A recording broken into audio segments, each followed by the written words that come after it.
Alrighty, so politician week. So far, we've not been saying so nice things about him. That First we said, hey, the reason they want to be a politician is because they want to be worshipped, to have dominion over the world, right? That they want to be loved and applauded and all this stuff because for fixing all the problems and making everything go well. And if that fails, at least they had the power, right? And then number two, we said they're whores, right? Oh man, yikes. The reason being that a whore, their job is to take the temptations of their customer and say, "Oh, don't worry, I'll make it happen," right? I'll do all those sins for you. No, no worries, no worries, right? And and so when we talk about politicians being whores, there's a corollary there that may not be obvious. Whores often grow to resent their customer base, right? They look at when a whore looks at the guys hitting her up, right?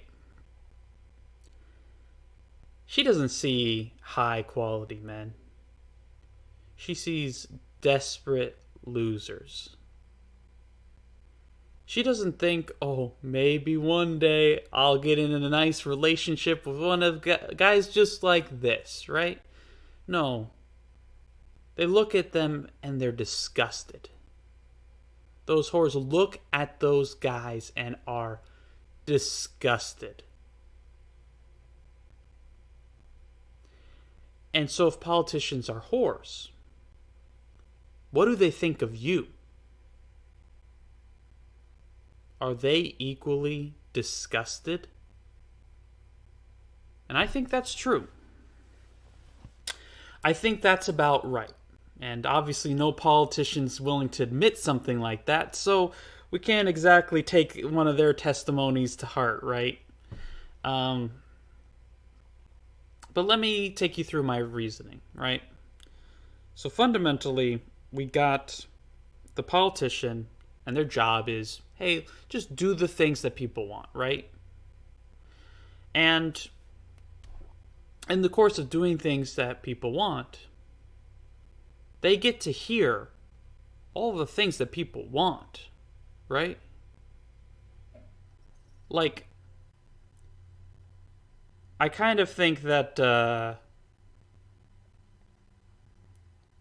that priests probably have a good, healthy view of how sinful people really are when they hear day after day about all the sins everyone does through confessions, right?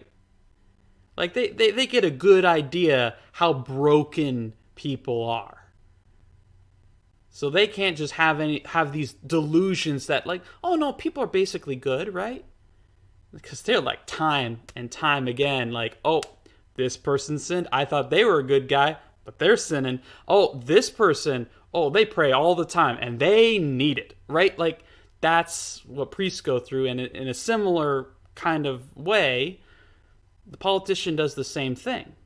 That they listen to all of the concerns of all of the people throughout the community, high and low, lobbyists to homeless, like everyone, right? And the more they hear of what people really want, what the majority want, and all these niche problems that this person suffers through and that person suffers through that never make the list, they get more and more jaded, more and more disgusted by the apathy of people. Because even if the politician has good intentions, right? They're trying to make good in the world, make the world a better place. They get disgusted when they see someone who's a politician and not doing that, right? And they make things happen, right? Bad things, sure, but they make things happen. And then you have the bad politician. And yeah, they may have bad intentions, for sure. Like, the bad politician has bad intentions, and they're trying to, you know, get money and influence for themselves, and everyone else could forget about it. Like, who cares about everyone else? But even them, even those people, I am sure that they look out there and say, well, I wish that people were good, but they're not good. And so I'm going to take them for everything they have.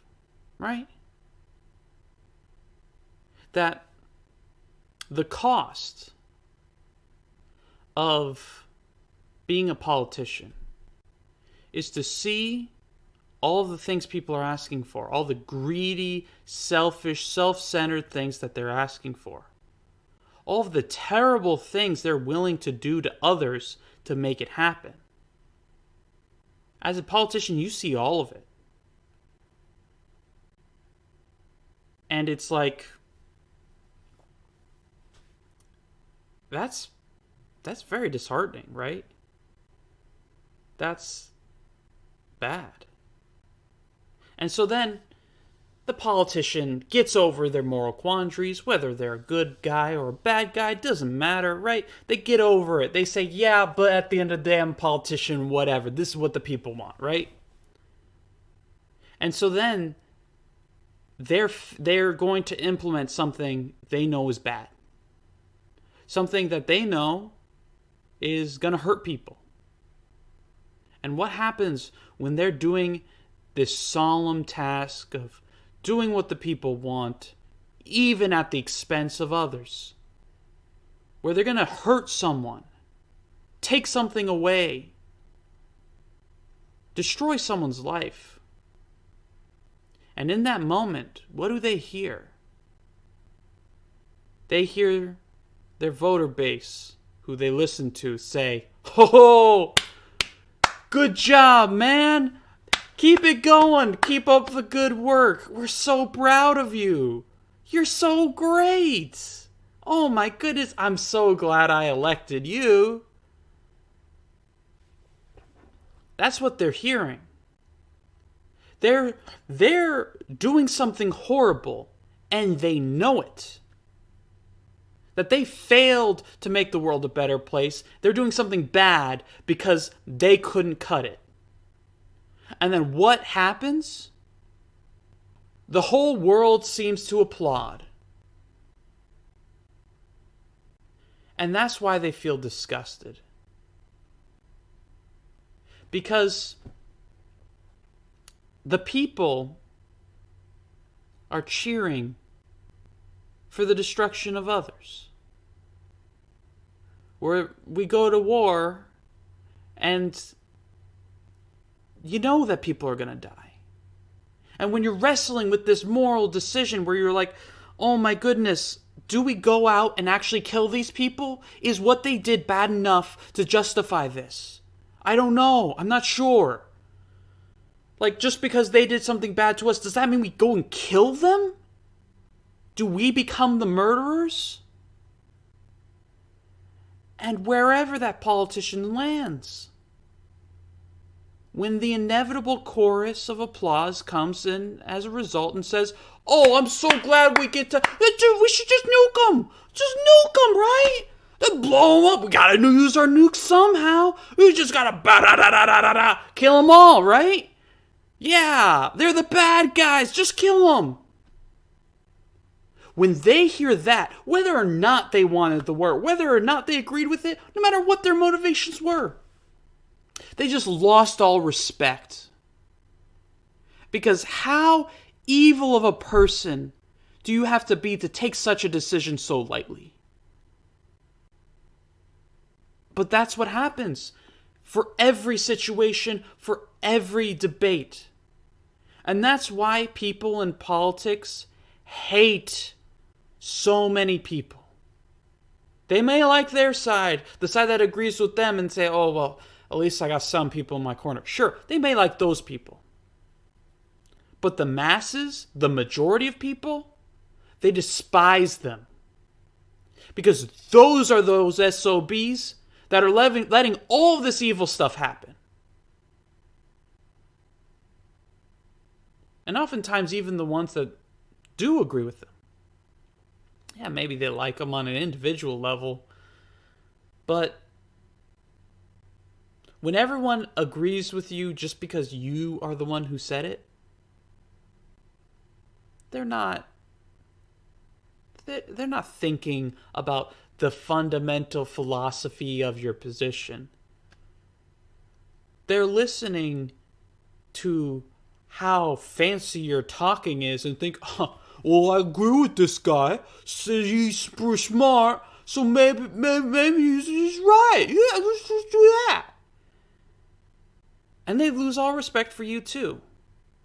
Because even if you do think it through, and you do agree with them on principle, they don't see that thought process. They just see a bunch of sheep willing to follow where they go.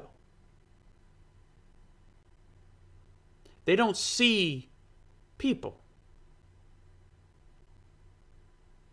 They see disgusting degenerates wanting to do horrible stuff. They see sheep willing to bow down to whoever comes their way. Because they don't know you. They don't see who you are. They only see what hits the news, right? They just see some person say, oh, that's not fair. And then there's a riot. Or a protest. Or whatever. But then at the end of the day, they know the score. As grassroots as a movement may be, they know who's going to be in charge at the end of the day. And it's not them. It's not those guys trying to actually make a difference in the world. Because this is politics. It's not some fantasy land. It's the real world. And that's why politicians, no matter how good they may have started out, no matter how bad, most of them, they grow to resent the people they serve. Because you get enough people in a room, and someone's going to agree to anything.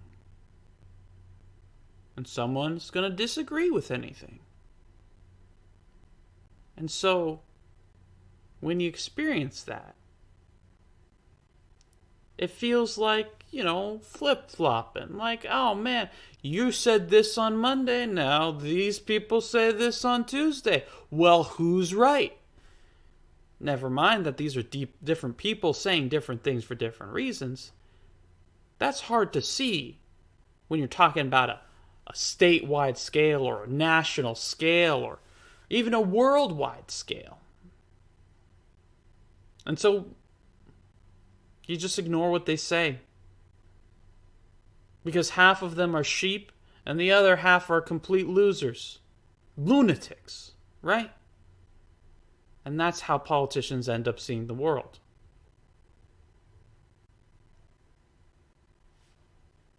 They don't see them as people. And that's something we're going to get into on the next one.